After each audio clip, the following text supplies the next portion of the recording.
Welcome to job updates in Telugu YouTube channel. ఏదైనా government ఆఫీస్లో lowest క్యాడర్లో వర్క్ చేసేటువంటి జాబ్ ఏంటి అంటే ఎంటీఎస్, మల్టీ టాస్కింగ్ స్టాఫ్ అంటాం. ఈ జాబ్స్కి అతి తక్కువ క్వాలిఫికేషన్ అంటే జస్ట్ 10th పాస్ అయినటువంటి క్వాలిఫికేషన్ ఉంటే సరిపోతుంది. ఎటువంటి ఎక్స్పీరియన్స్ అడగరు. స్టార్టింగ్లో 35,000కు పైగా శాలరీ ఇవ్వడం జరుగుతుంది. సో ఇంత తక్కువ శాలరీతో అండ్ ఆల్సో ఇంత తక్కువ క్వాలిఫికేషన్తో ఈ జాబ్లో జాయిన్ అయిన తర్వాత మీకు ఫ్యూచర్లో మీకు ఆల్రెడీ ఇంటర్మీడియట్ కానీ డిగ్రీ కానీ ఏదైనా క్వాలిఫికేషన్ చేసి ఒకవేళ చేయకపోయినా ఫ్యూచర్లో ఓపెన్లో డిగ్రీస్ కానీ చేసినా కూడా మీరు ఏ డిపార్ట్మెంట్లో లేదా ఏ ఆఫీస్లో అయితే గవర్నమెంట్ ఆఫీస్లో జాయిన్ అవుతారో అక్కడ ఉన్నటువంటి హైయెస్ట్ పొజిషన్ జాబ్స్కి మీరు వెళ్ళవచ్చు ప్రమోషన్స్ ద్వారా. సో చాలా మంచి ఉద్యోగాలు. మనకి ఈ జాబ్స్కి కాంపిటీషన్ కూడా చాలా తక్కువగా ఉంటుంది.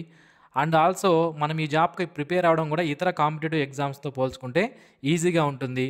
ఎవ్రీ మంత్ ఈ ఎంటీఎస్ జాబ్స్కి నోటిఫికేషన్స్ అనేవి వస్తుంటాయి. కాబట్టి చాలా నోటిఫికేషన్స్ వస్తాయి. ఆపర్చునిటీస్ కూడా చాలా ఎక్కువగా ఉంటాయి. కాబట్టి ఇలాంటి మంచి ఆపర్చునిటీని మిస్ అవ్వద్దండి. MTS multi tasking staff jobs కోసం నోటిఫికేషన్ రిలీజ్ చేశారు. మనకి శాలరీతో పాటుగా dearness allowance, house rent allowance, transport allowance అన్నీ కూడా ఇవ్వడం జరుగుతుంది. ప్రజెంట్ సిఎస్ఐఆర్లో ఉన్నటువంటి ఈ జాబ్స్ని ఫిల్ చేయడానికి నోటిఫికేషన్ రిలీజ్ చేశారు. టోటల్గా 17 మల్టీ టాస్కింగ్ జాబ్స్ అనేవి ఉన్నాయి. ఇందులో అన్రిజర్వ్డ్ కేటగిరీ కింద 8 పోస్టులు, ఓబీసీ కేటగిరీకి సంబంధించి 5 పోస్టులు, ఎస్సీ కేటగిరీకి సంబంధించి 2, అలాగే ఎకనామిక్లీ వీకర్ సెక్షన్కి సంబంధించి 1 పోస్ట్ ఇవ్వడం జరిగింది. పర్సన్ విత్ డిజేబిలిటీకి 1 వేకెన్సీ అనేది రిజర్వేషన్ అనేది చేయబడి ఉందన్నమాట. ఇక ఈ జాబ్స్కి అప్లై చేయడానికి అప్ టు 25 ఇయర్స్ వరకు ఉన్నటువంటి అభ్యర్థులు అప్లికేషన్ అనేది చేసుకోవచ్చు.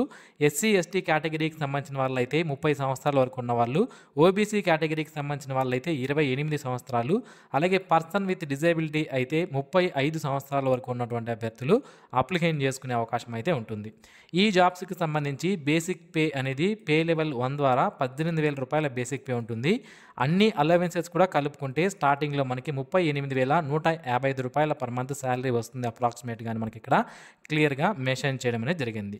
ఈ జాబ్స్కి సంబంధించి మనం అప్లై చేసుకోవాలనుకుంటే 10th క్లాస్ పాస్ క్వాలిఫికేషన్ ఉంటే సరిపోతుంది. ఇది ఎసెన్షియల్. ఇక్కడ 2 రకాల క్వాలిఫికేషన్స్ అనేవి ఇచ్చారు. ఎసెన్షియల్ క్వాలిఫికేషన్ అని ఒకటి ఇవ్వడం జరిగింది, అలాగే డిజైరబుల్ క్వాలిఫికేషన్ అనేది ఒకటి ఇచ్చారు.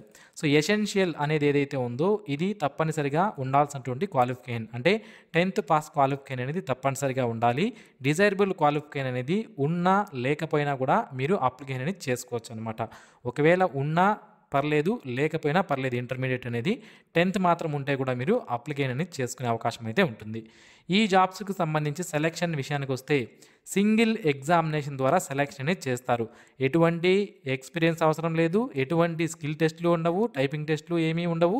జస్ట్ ఒక ఎగ్జామినేషన్ అనేది కండక్ట్ చేస్తారు.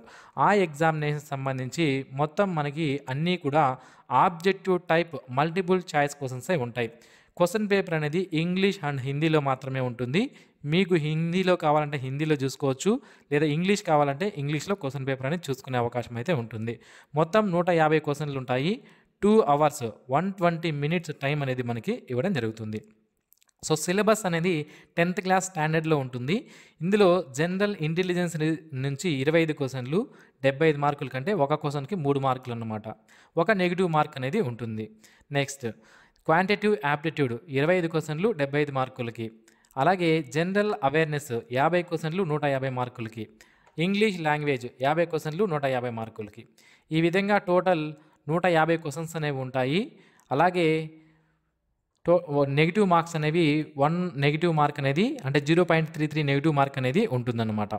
ఇక ఫైనల్ సెలెక్షన్ అనేది ఏ విధంగా చేస్తారు అంటే కాంపిటేటివ్ ఎగ్జామినేషన్, రిటర్న్ ఎగ్జామినేషన్లో వచ్చిన మార్కులను బేస్ చేసుకొని మనకి ఫైనల్ సెలెక్షన్ అనేది చేయడం జరుగుతుంది. సో ఒకే ఎగ్జామినేషన్ అనేది ఉంటుంది.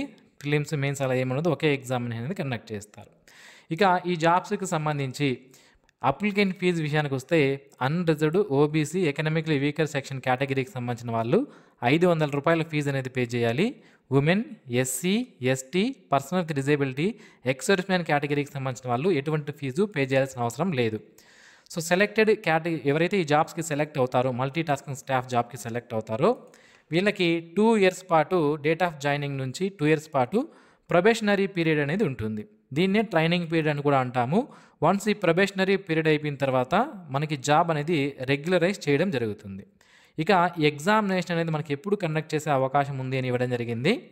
థర్డ్ వీక్ ఆఫ్ డిసెంబర్ 2025లో మనకి డిసెంబర్ 2025లో థర్డ్ వీక్ ఏదైతే ఉందో ఇది కూడా టెంటేటివ్ షెడ్యూల్ మాత్రమే ఇచ్చారు, కన్ఫామ్గా ఇవ్వలేదు. సో ప్రస్తుతానికైతే టెంటేటివ్గా ఇవ్వడం జరిగింది. ఒకవేళ ఎగ్జామినేషన్ డేట్ చేంజ్ అయినా, హాల్ టికెట్స్ విడుదలైనా మన వాట్సాప్ గ్రూప్ ద్వారా నేను మీకు తెలియజేస్తాను. వాట్సాప్ గ్రూప్ లింక్ని వీడియో కింద డిస్క్రిప్షన్లో ఇవ్వడం జరిగింది, జాయిన్ అవ్వండి. ఇక ఈ జాబ్స్కి సంబంధించి ఆన్లైన్లో అప్లికేషన్ అనేవి చేసుకోవచ్చు. recruitment.nbri.res.in అనే వెబ్సైట్ ద్వారా ఆన్లైన్లో మీరు అప్లికేషన్ అనేది చేసుకునే అవకాశం అయితే ఉంటుంది.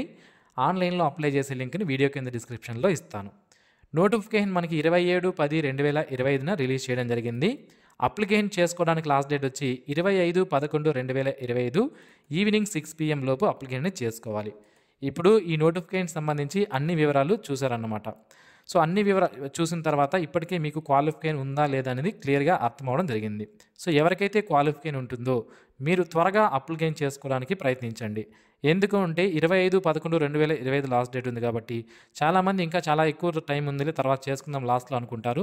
సో చివరిలో సర్వర్ ఇష్యూస్ వచ్చే అవకాశం అయితే ఉంటుంది. తర్వాత మీకు క్వాలిఫికేషన్ ఉన్నా, మీకు జాబ్ సాధించే సత్తా ఉన్నప్పటికీ కూడా మీరు అప్లికేషన్ సబ్మిట్ అవ్వకపోవడం వలన మీరు జాబ్స్ కోల్పోయే అవకాశం అయితే ఉంటుంది. కాబట్టి త్వరగా అప్లికేషన్ చేసుకోండి.